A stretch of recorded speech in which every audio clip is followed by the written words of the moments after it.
I will give them 72 hours para ma-open. Sino ba ang in-charge niyan at wala pa? Ang naka-in-charge dyan, nakausap dyan ay si Ritzy. Ako po kasi ay nagbayad lang doon. Hindi ko po sinong kausap.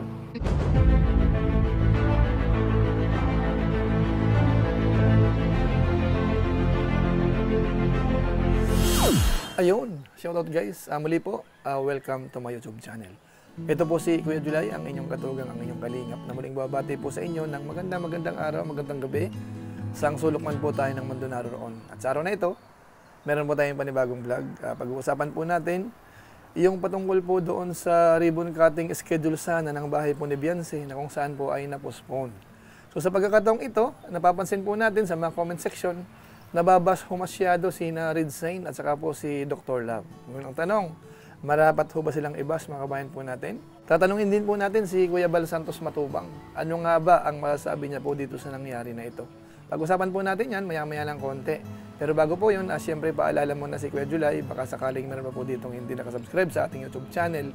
Huwag natin kalimutan, Julay Paunil, tapos pakipindot lang po yung notification bell button para lagi po tayong updated sa aking mga video upload.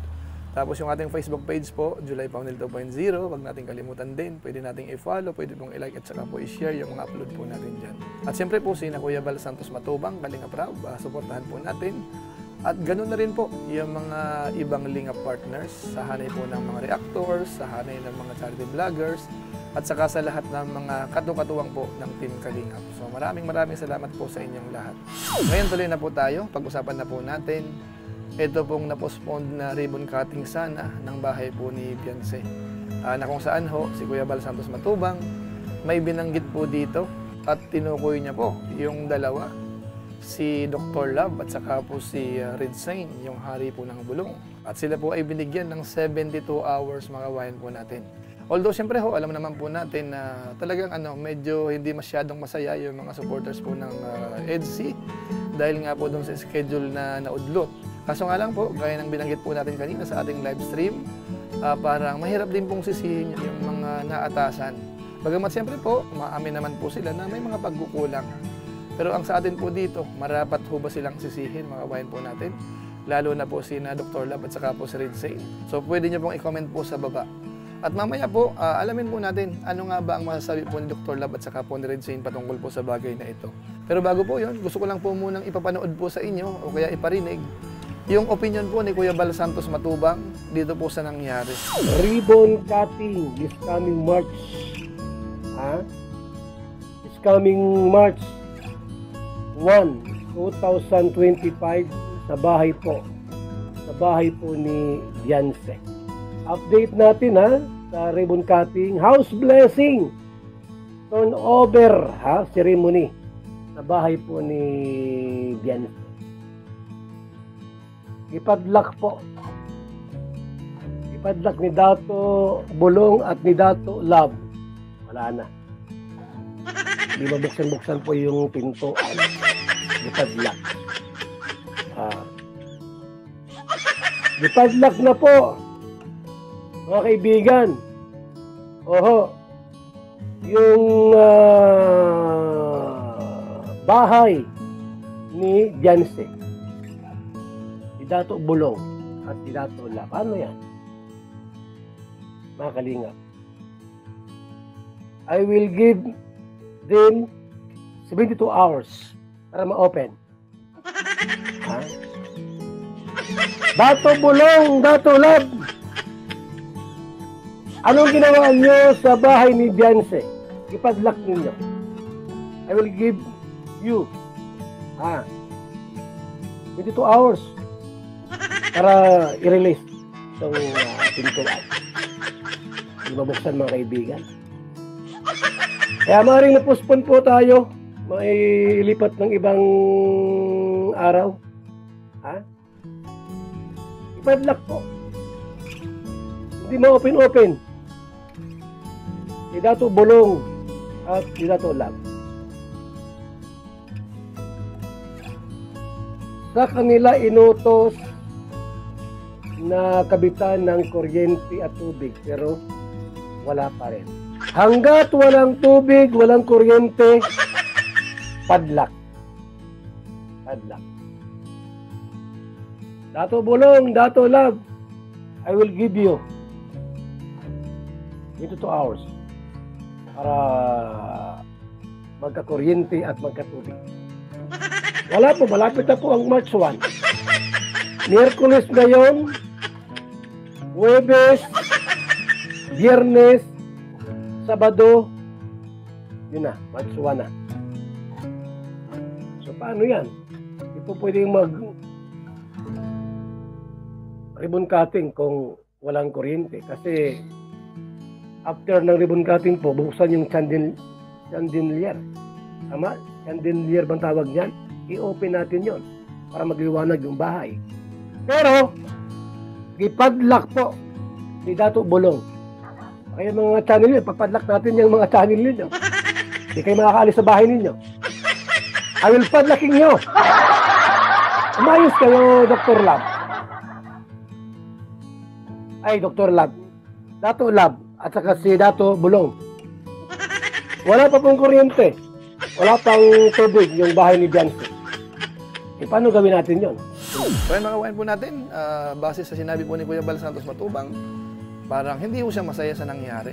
At ang tinutumbok niya po dito ay si Red Saint at saka po si Dr. Love. At lumalabas po, kaya hindi tuloy ang ribbon cutting dahil hindi po naayos yung linyada ho ng tubig at saka po yung linya ng kuryente, mga kawain po natin. So ngayon ho, para mas maganda, pakinggan muna natin sandali po yung binanggit ni Kuya Bal Santos Matubang patungkol po kay Dr. Love. Tapos diretso po tayo doon sa sasabihin po ni Dr. Love din kasi tinawagan po siya. Ito po yun. Ay, tinawagan ko po si Dato Love. Sabi ko, Dato Love, ikaw bang in charge sa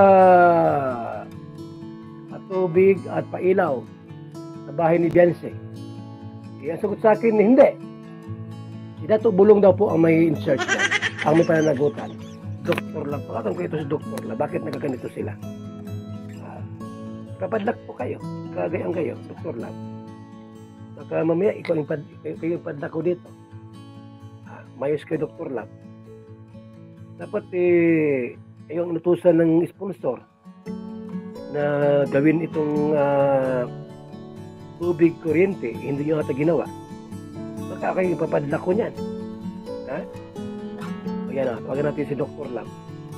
Ricky, ang kanyang tunay na pangalan po. Ricky Rodriguez yan.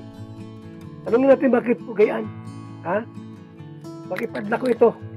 Baka may padlak ko ito mga kaibigan, pagayaan. I will give you 72 hours. Yan na, gire-ring na. Nasaan yung atin itong volume? Yon. Ay wala, tulog. Aga, tulog. Dato Love! Ano yung bahay ni Biancy? Wala pa bagang tubig, walang kuryente? Wala po kuya. Sino ba ang in-charge niyan at wala pa? Ipapadlak kita dyan. Ang naka-in-charge dyan, nakausap dyan ay si Red Saint. Dato Red Saint? Ay, rimati tayo niyan. Sila po ang kausap dyan. So yun po mga kabayan po natin. So parang ang dating po dun sa narinig po natin, parang si Red Saint ho ang tinutukoy po dito.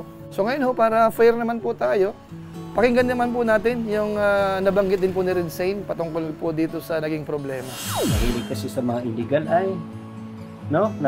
Nagtaka lang ako bakit nakabitan ng kuryente ang isang member kung walang naka-seminar, bawal yun.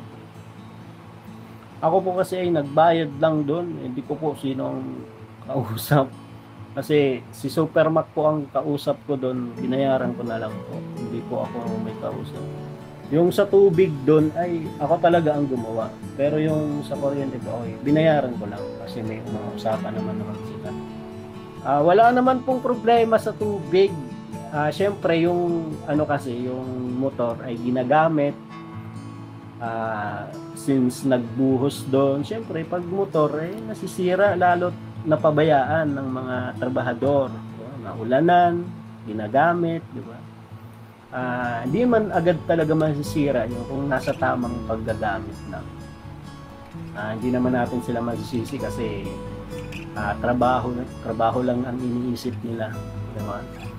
So, yun kasi ay ang problema doon talaga ay nagagamit, then nababasa siguro ng ulan. Wala mang problema kasi kumbaga motor lang naman yun. Pwede namang pagawa, pwede namang ipariwind. So, di naman tayo gagastos ng malaking pera doon para ano. Ang importante lang doon ay di ba, nakapagpagawa tayo ng balloon. Yun ang importante doon.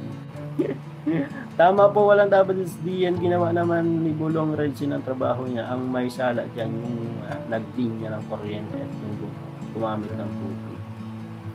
Okay na po yun nung iniwanan ko. Actually, alam na po ni Sir Lito yan since nag-start pa lang na makuha yung yung kinuha doon sa yung kontador, ganon, di ko alam. Matagal na pong alam nila yon. So ako nga sinasuggest ko kay Tatay Beran na asikasuhin niya kasi hindi naman ako yung nakapangalan doon di ba? Hindi naman ako yung nakapangalan, hindi ko naman pwedeng sabi ko sasamahan ko lang siya nung nakuha yung kaso nga lang hindi ko alam kung anong dahilan kung bakit hindi na asikaso.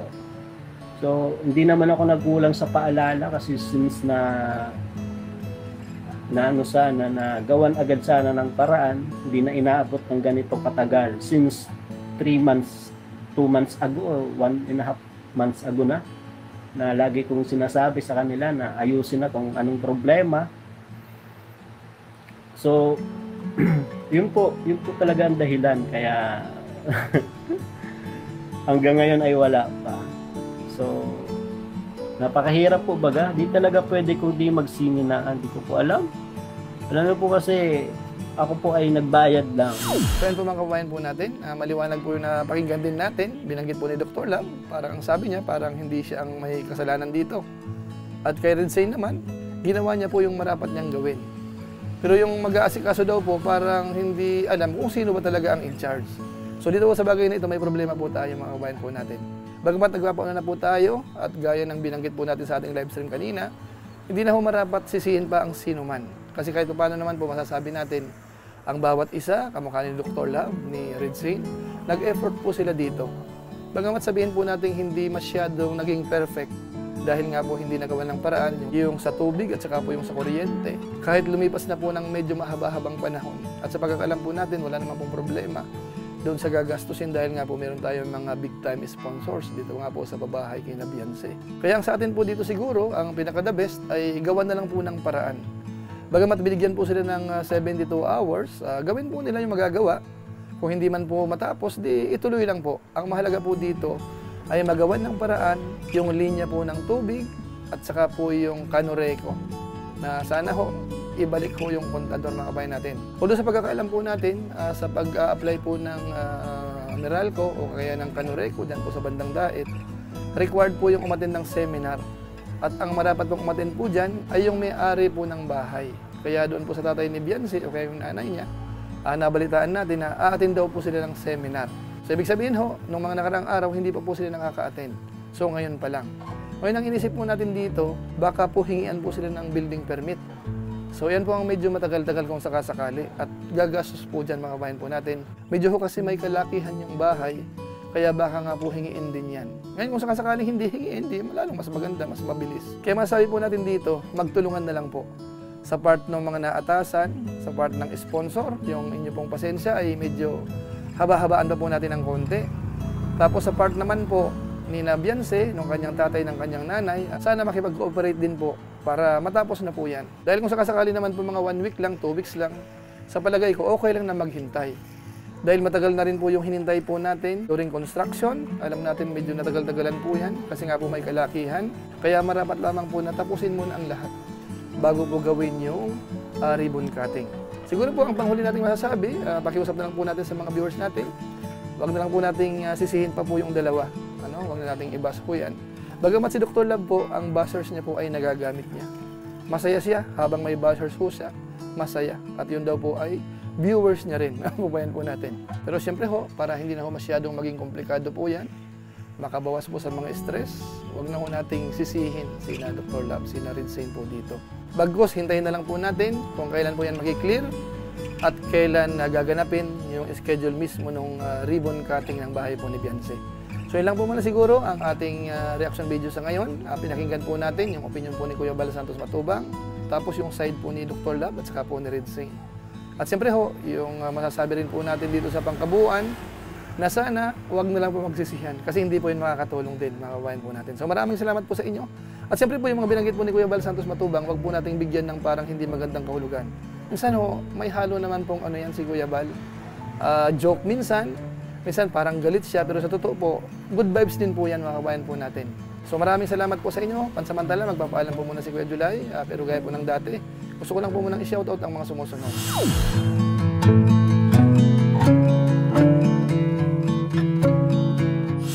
Tapos maraming salamat din po sa ating mga kasamaan sa COOS, Kalingap OFW Organic Sponsors, sa inyo pong patuloy na pagsuporta po sa mga babae program ni Kuya Bal Santos Matubang at saka po ni Kalingap Rab.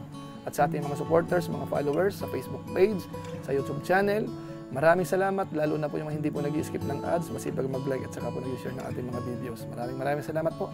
Pero sa ngayon po, paalam po muna tayo at medyo madilim na po. Nakikita niyo po sa likod po natin, ano? So muli, ito po si Kuya July, ang inyong katugang, ang inyong kalingap.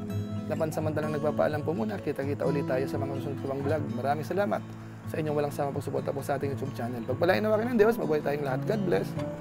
Bye!